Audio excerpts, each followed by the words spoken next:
আউযুবিল্লাহি মিনাশ শাইতানির রাজিম বিসমিল্লাহির রহমানির রহিম।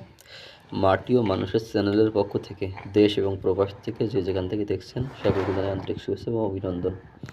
আজকে আমরা চলে এলাম ঝিনাইদহ জেলার মহেশপুর থানা আবাসপুর গ্রামে।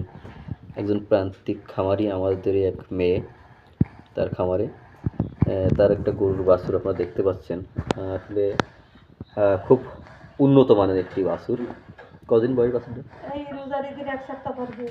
এক সপ্তাহ পর যদি ধরেন আবার রোজা আসতে তাহলে 7 মাস বাছুরটির বয়স আপনারা দেখতে পাচ্ছেন। বাছুরটা কিন্তু অনেক বড়, হ্যাঁ। এখন কিন্তু সে আজকে 15 দিন হয়ে গেল তারে যে আপনার এলএসডি বা বাংলায় যে পক্স আমরা বলি সেটা কিন্তু হয়েছে, আক্রান্ত হয়েছে। গরুটা কিন্তু অনেক ভালো একটা গরু এবং খুব হাই কোয়ালিটির একটি গরু।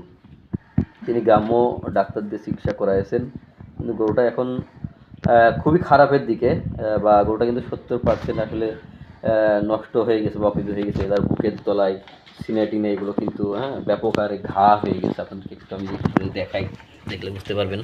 এই যে দেখেন, এটা এটা কিন্তু হালকা, আমি আরও ভিতরে তলায় আরও ক্ষত আছে। আপনাদেরকে আমি আসলে এইভাবে দেখাইতে পারছি না বা দেখাইতে চাচ্ছি না, আসলে আপনাদের খারাপ লাগবে যারা দেখবেন। তো আসলে এলএসডি রোগ থেকে আমাদের আসলে মুক্তির উপায় কি?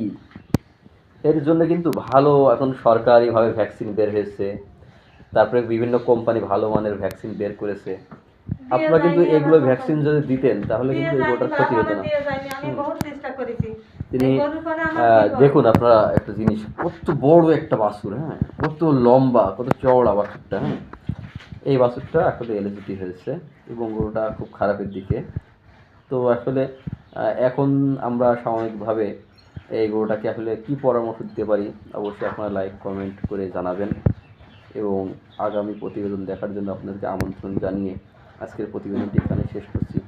সকলে ভালো থাকবেন। আল্লাহ হাফেজ।